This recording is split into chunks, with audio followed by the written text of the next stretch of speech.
All right, guys. Hey, we are live on the Tuesday edition of the Red Room on Phoenix Rhea, the Viking YouTube page, and the Just for Flips YouTube page.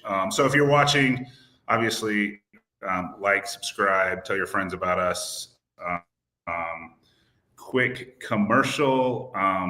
We are going to have our expo March 18th at Orange Tree Country Club. We should have around 20 to 25 vendors and about 150 people show up.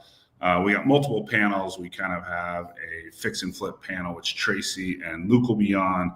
And then we're going to have like a wholesale panel with Andrew the Home Buyer, myself, Green Elephant. So it should be a fun event. So if you're around Phoenix, March 18th, definitely check us out. I'll put the link in the comments so everybody can jump on.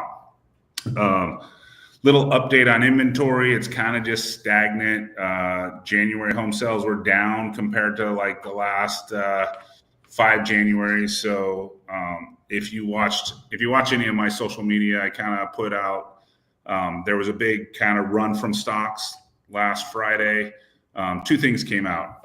2 market reports said inflation is accelerating again, right? So if inflation accelerates, the stock guys get scared. And when they get scared, they sell off and they run to bonds. When they run to bonds, that's good for us because as more buyers buy the 10-year bond, pushes the rate lower, which pushes the interest rate for home buyers lower. So, which should help our market. But today we're just going to talk about design. This is kind of Tracy's expertise, so I'm going to let her add all the commentary. But I just kind of wanted to. I am not been a fix and flipper. I was when I first started out. I've always been a wholesaler. 2 of my daughters, one's an agent now, one's a loan officer, one's also my personal assistant. So doing some fix and flipping obviously adds listings for one daughter, loan opportunities for another daughter. So, I am back in the fix and flip market and obviously not doing very well at it because I haven't had any of the 5 listings just fly off the shelf. And so that's why I kind of wanted, Tracy and Luke to comment on this because I think they both, if you've, listened to any of Luke's stuff, he's like, yeah, we put something on, we got a contract in like 5 days. And so what I thought I'd do is just kind of share with you guys and kind of my listings. And then we could just go and you can see kind of how plain they are. And they're clean, but they're just not, they're not moving and they are priced right. Cause that's what I'm kind of good at, pricing them. Right. So let's just do a little share screen. Oh, cool. And let's see. So I'll just go to Monsoon and I'm going to just share Monsoon. Tell me when you can see it, Tracy. I can see it now. Okay. And then, so let me just grab. Of course, I don't have it memorized. I should. What price range are these in, Chris? This is one's like a 500, so it's not like it's, it's not like it's a crazy price. It's West Valley, so 35th Avenue and the 101, so Northwest Valley, kind of right there. That's a good where area. the 17 meets. Yeah. So, but all right, here we go. So if I just go in here, it's listed at 570. Here's a 525 that sold that was not even really rehabbed. A 490 that was sold, not really rehabbed. Here's a 640 that is slightly bigger, but still more. And then this will pop up, but there's a 590 sale over here. And maybe it's fallen out of the last 6 months. But anyway, here's a 560 that's average. But admitting to myself that I didn't, there's that 643 I told you that's about the same size as me. So but I mean, I made it clean, Mm-hmm. but you know, there's nothing that like, as you'll see, there's nothing that like is that Tracy would go like, she's the design expert. I'm not the design expert, but Still looks great though. as you can see, it's just a clean house, right? There's, go ahead. No, I was just saying it still, to your point, it still looks clean. Mm-hmm. One of the reasons I was asking about the price point is we were talking about this maybe 2 weeks ago. I don't quite remember how that price range is more sensitive to rate adjustments rather than like first-time home buyers. That 500 to up to $1 million mark is typically looking at this as the second home that they would need to sell their first one. And so a lot of them are looking at contingencies. Yeah. And buyers agents are out there showing new home, meaning the next inventory to their buyers without them being even under contract on their primary. And so they're also having to think, well, once I get mine under contract, I also might need concessions to close on this one. So I feel like that price point is just really sticky to work through if they're not super solid. And a lot of them just aren't. Yeah. So, but what's your price point average that you kind of focus on? Is it like the 300 to 500, or is it? Yeah, I actually like to stay in that price point. I mean, it seems like boring and repetitive, not necessarily repetitive, but I think a lot of people are just really attracted to bigger price points because why wouldn't you be? It just seems more fun and alluring. But I just feel like there's a little bit more flexibility when it comes to your dispo, as well as whatever the market is doing, people are still looking for that cheaper inventory. And I use air quotes because it's relative. I mean, you and I have been around since, you could pick up stuff for 30,000 to 150,000. And it's like those days we're never going to see that again. So, anything under the 450 mark is considered essentially like a first time home buyer. So I just really like that price point. Surely it is competitive, but I just feel like it's a safer bet. You do have some insulation from some market conditions. And it's just typically easier, especially for newer flippers, because you're usually looking at smaller footprints, maybe not as gnarly scopes. Obviously, that depends, and typically a quicker turn time. Yeah. So now, I mean, what do you think your average days on market on your flips are? Yeah. So my average, historically speaking, has been 119 days. Ballpark. Yeah. So it's usually 120 days. And that is factoring in for the rehab time too. So how it usually is, Chris, is like I might end up spending a tiny bit longer on my construction time, but that typically is condensed on the B2C side because of the things that I'll do for the design to get people there. And one of the things that I had thought about first when you mentioned this was going to be the topic of today is, although it might sound, and I do want to qualify this after I say it, is fixing and flipping is really not about the design. And I say that because I have, people that are interested in flip school or they're interested in fix and flipping. And I'll say, what is it that you really want to get into this business for? And they'll say things like, I just love watching the TV shows and the transformations. And I kind of, I think that that's one of the reasons that maybe you're attracted to this business. But I also want to impress on people that is not the reason why you should be doing fix and flips. If you really want to transform something, like do it to your own house, right? But that is not the reason why Chris or myself actually do this. It's a byproduct of being in that industry, but it's really about the numbers. So it's become more about really marrying good design with also knowing what your return on investment is going to be for whatever design that you choose.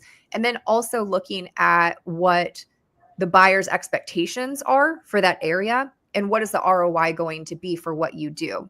So like that area I really like up there where the 101 and I-17 meet in North Valley, right? Yep. Like that's a really good area. But regardless of if it's that area or Arcadia or Mesa, we're both looking around to say, what is it that the buyers expect here? And am I going to go way above and beyond that? Because I haven't done, one flip in my life, and I have all these Pinterest ideas and I have all these things on Instagram that I've been saving. And so now I'm going to take it out on this house and spend whatever I want because I want to have the best looking house on the block to be able to post on Instagram. So that's why I say it's not really about the design. And if you're thinking about getting into fix and flipping, and that's the main reason why you want to do it, that is a dangerous precedence to set in your mind, because it has to be about the numbers. So what really dials in us being good fix and flippers is understanding the confluence of design, buyer's expectations, appeal, and also the ROI. So I want to start off with that for those of you that are listening, like, give me all these design tips. I want to do the design. Yeah, sure. We love doing design. I love it. But that's not what really will line your pockets and make you a proficient rehabber. Well, you obviously the number one piece here is where you buy and what you're paying for the product. Obviously, the rehab, we can all whip out, oh, it's $20 a square foot for if it's just cosmetic, and it's maybe 30 to 40 if you're doing some, medium stuff, some new kitchens and bathrooms. And then if it's, maybe it's $50 a square foot if you're gonna move some walls and move some electrical, that kind of stuff, do some plumbing and switch around some of the layout of the house, if you will. But don't you think, whether you spend, $2 a square foot or $4 a square foot on your tile, in the scheme of the entire project, it's really not going to change the budget that much, right? You're still going to have the installation. That's going to be a fixed cost. If you're paying $3 a foot to install it, yes, you might if you might spend an extra couple bucks on 1,500 square feet, an extra $3,000. But if it makes your house sell like 3 times faster, as you like I said, my house that I just showed you was very clean, I feel, but there was nothing that just made it like, wow. We got to jump in the car and get over there. Yeah. Sure. So, and that's a great point to bring up, Chris. So I look at the entirety of the project as the product. It's not just what flooring are we using, and because if you don't, here's a tip for you guys listening that want to get into fix and flipping. If you think I have to have a design degree, or I don't know where to start, or I'm a dude and I'm not good at this stuff, the other rehabbers will essentially tell you you're going to see what is selling and what's moving. And if you need a template, essentially it's like quartz countertops, would look LVP or tile, shaker cabinets or thin shaker cabinets, neutral wall, so it's not like it's a mystery of what you can do to be able to get a home to be appealing. Now, the difference when it comes to good design, I feel like, as a rehabber, is getting the look for less. Like, you have a lot of options when it comes to LVP, wood look tile, these sort of things. And the price points can be from 89 cents a square foot to, $12 a square foot. And that's a huge range in between, plus your install costs. So if you're thinking, hey, I only want to use the best because of this, well, you don't necessarily need to use high-end products. If you go into $1 million houses, I'm still surprised sometimes that I'll see products in there that I'm like, I'm putting this stuff in a $400,000 flip. It's like there really isn't a huge difference in some cases what's going in these higher end house. No, $1 million is arguable at this point if you still consider that a luxury purchase, but I'm using that as an example. Yeah. And I think ladies can really appreciate this too, like getting the look for less. Like, I'm not going to go out and buy a full Dior outfit, but I might find something that looks really similar to that at a fraction of the cost. And it's understanding what is going to get the buyer really excited. So even if I do put that template that I just rattled off, what is going to really make this exciting for people to get in the car? So like things that I'll do, Chris, is not only the professional photography, like that's absolutely has to include professional photography. And that might sound like a no-brainer, but I can't tell you how many times I see rehabs go to market with the agent doing this in the bathroom for the bathroom picture. And you see their little head poking out. So it's like, well, I just spent $60,000 on this rehab and you can't spend $150, $200 on top of that to get pro pictures. So that, and then with your staging, I have always done physical staging, not virtual staging. And I almost want to make the tour experiential. So if you think of each of your rehabs, whether you're doing 1 or 5 or 10, is to make it like a model home. And what is it about going into a model home that makes you feel like, wow, this is really luxurious, even if it's not a $5 million house? It's walking in, you feel the vibe of the house, you see the natural light coming in. So like I'll do things like leave off the screens on my windows, make sure that the windows are washed professionally and cleaned professionally before we do pictures. And having, if the house can smell good or smell like new paint, I also put out signs of everything that's been done so they can kind of self-tour. So I really look at it like, for instance, on your house, I bet staging would make it go a long way, and doing little things like on the design that you could have just made a couple things pop, like different chandeliers or just something that is really eye-catching. Because I'll have properties that um, maybe they're out of the buyer's normal area, or maybe they're like a little bit above the price point that they wanted to go, but they're so excited about it that they're like, we just put this on the list because it had that much more appeal. So that doesn't mean I'm going out and overspending on my budget because people will just fall in love with it. I can spend whatever. That doesn't mean I get to up the price that amount either, right? So I really have to balance Right. getting the look for less and being able to product source and material source and really have people fall in love with it too. So if you're a brand new flipper and you're like, well, I don't really know what that means, that can mean just making sure that your house is staged well, hire it out if you're not good at that. Maybe have someone pick out some prettier chandeliers or something like that, get your professional photography, and really think to yourself, if this was a model home, what would this look like? You can't think of it as plating your product. You can't expect people to, well, I just rehab this house and you can tell, there you go, you should appreciate this. I used to think like, well, if I don't have a couple little finished things done, I can go ahead and just get it to market because that's more important. And I learned people can't envision things beyond what they actually see. Like, you have to tell them, this is how this would live, not say, hey, obviously this is rehabbed. Have fun touring it. You should appreciate this. It's really putting them in the position of like, hey, what if you just walked into your home and you own this place? What would that feel like? And so I really do make it not just about the product, but also about making it more of an experience. Does that make sense as far as how that ties together? Yeah. So do you use design companies, or do you have a small little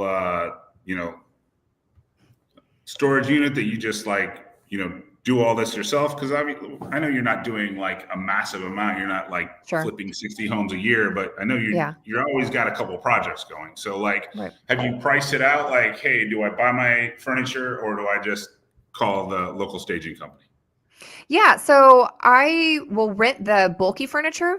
I don't find it cost effective to buy that stuff, and of course, I want to kind of rotate with different looks. But I do buy the decor. So you can even go on Facebook Marketplace, TJ Maxx Home Goods, Ross, places like that, and just find inventory. And oftentimes, professional stagers will sell their inventory too. So you might find really good deals on stuff that's been used once. And you do have to product source a little bit if you really want to save a bunch of money. But, even if you go and buy retail at TJ Maxx Home Goods and you use it 2, 3, 4 times for the year, even if you just use it for 1 year, you're still going to get your money's worth, and you can save on that cost too. But if you're really if you're really not good at any of that stuff, hire it out the first time and maybe get an idea of what they do, purchase similar things. And you can save a little bit of money. But I wouldn't skip it just to save a little bit of money. Put it into your underwriting as if it is just part of the construction and rehabbing cost. Right. What's the average cost of a staging? Like, this was a 2,000 square foot house. Yeah. So I don't stage the entire houses. I just do vignettes, Yeah. and only in the areas where I feel like it's most important and the most well trafficked, meaning right when they walk in the front door. If I'm normally working with houses that are under 2,000 square feet, it's typically going to be an open concept. So you're seeing between the living room and the kitchen. And so I want right when they open the door to kind of have that wow factor. So I'm certainly staging the living room, the dining room, the kitchen. And I really think that less is more in the kitchen. We spend so much money in there to begin with. I want it just peppered with things that keep the eye moving. I don't want to overwhelm them with a bunch of things in there that take away from the the materials and the surfaces, right? And then typically I'll stage the primary bedroom as well, because that tends to be most important to people. So if you want to save a little bit of money there, I mean, if you're just going to go pay for this, I can't quote staging company costs because I don't use them. But I would say probably $2,000 to $2,500 for what I just talked about. I don't know what they would charge for an entire house. Some of them do charge by room, and then they'll also have a minimum cost, like $2,000, for instance. And so again, I just rent the furniture and then pay for my own decor. So I pay a small fraction of that, and it's worth it to me to do that in every house.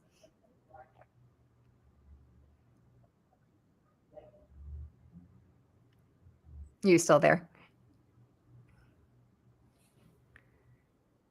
Chris, I think your video might be lagging a little bit. Yeah, no, I think I was a little slow, but I think I just caught up. Gotcha. Am I good now? Yes, I can hear you now. Maybe not. Hello? Yep, I can hear you. Are you able to? I think I fell behind for a second. I think I'm back. Gotcha. Yeah. So, all right. So now, like I said, we talked about that what I saw, but there was no kind of like blues and greens and any kind of pop. Would you suggest doing better design there? Yeah. So I'm so glad that you brought that up, because it's going to sound like I'm talking out both sides of my mouth when I say, hey, if you want to template this, keep it like this, give it a little bit more oomph with the staging and pictures and the self walkthrough. But listen, I don't do high volume. Where I make it up is I like to make my product more boutique. And I just feel like if I can put in a little bit more, that maybe some other rehabbers would say, I don't know if I do that. That's a little personalized. It's not personalized to me. It's always personalized to the house. But I do think, like, listen, if you take a little bit of a chance, maybe you color drench one of the powder room, or one of the guest bathrooms. Maybe you do a design on the tile backsplash in one of the surrounds that's a little bit different. Maybe you paint one of the accent walls or do some lovely paneling. I just think that with the amount of rehabbers that are not around anymore and the way that the market has changed, I am all about that oomph. I'm all about, like, hey, if you feel comfortable and you feel like you've done enough properties, or you have a designer on your team that can lead you in the right direction, and you're not just doing something because you feel like it's cool.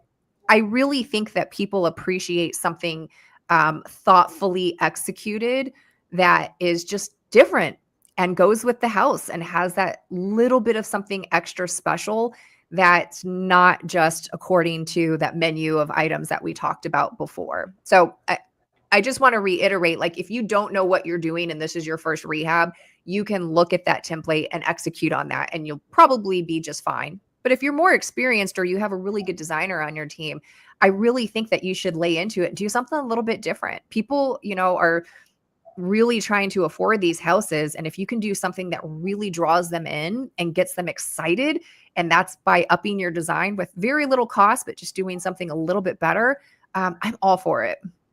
Yeah.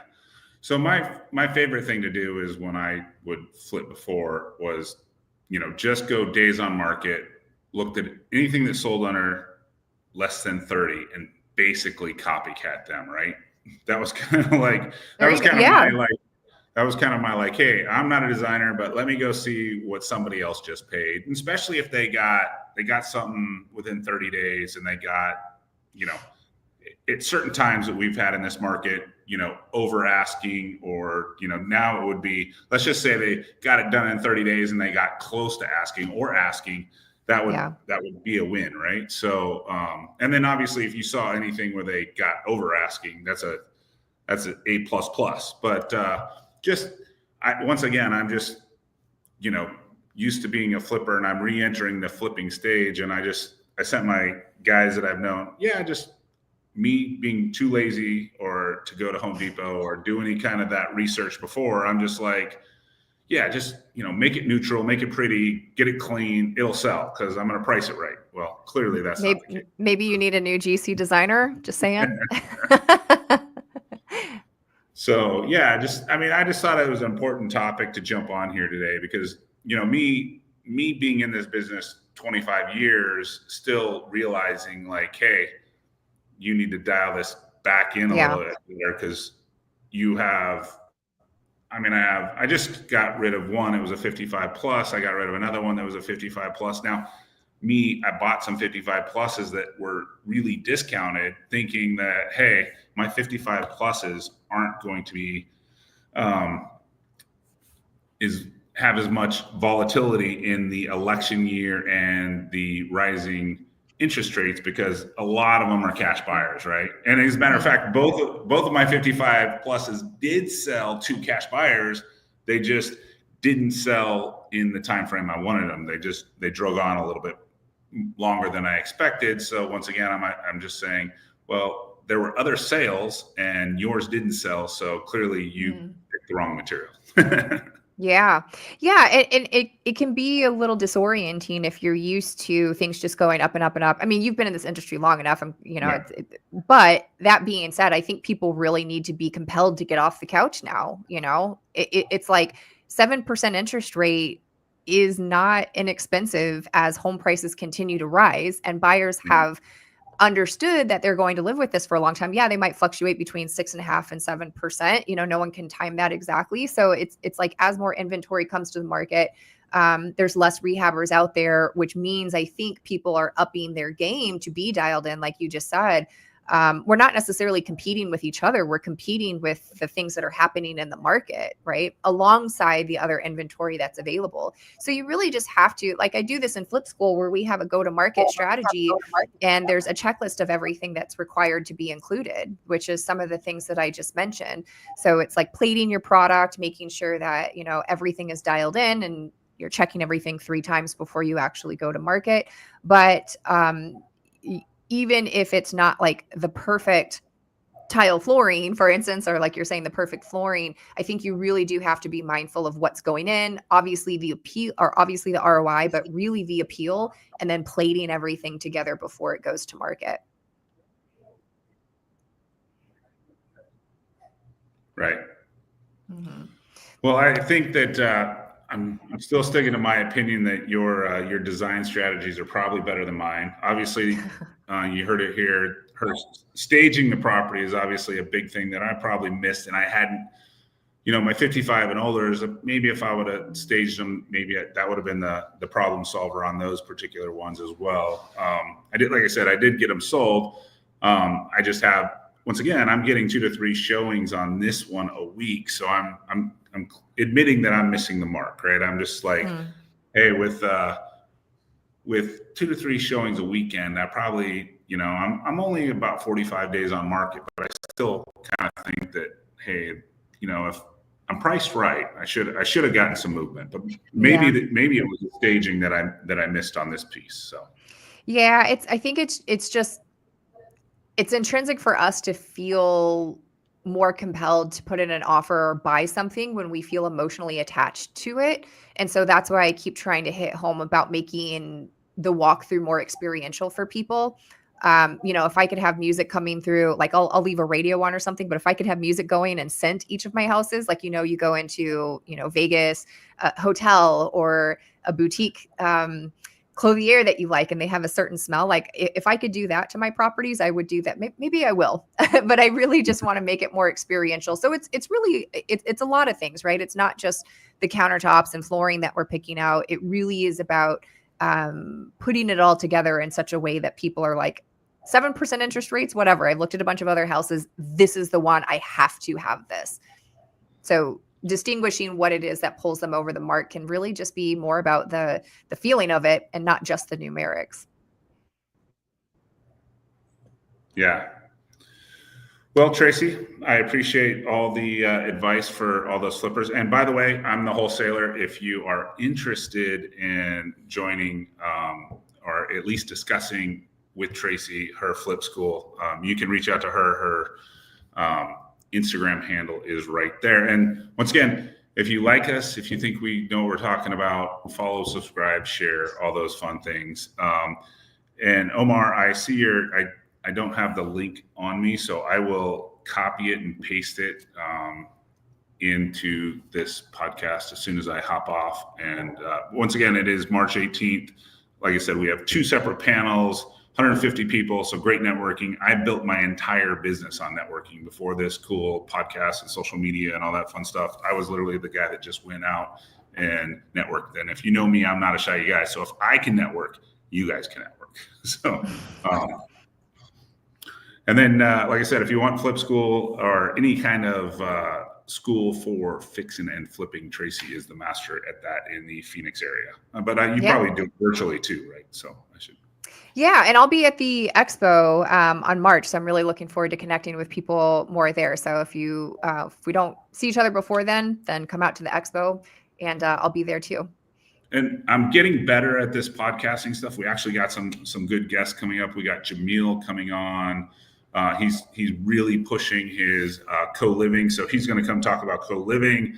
If you were at Phoenix RIA, we talked about sale leasebacks. We're actually going to dive into sale leasebacks on 3/25. That's actually my birthday, so I'm going to be jumping on the Redroom on my birthday. So we should have a fun March coming up.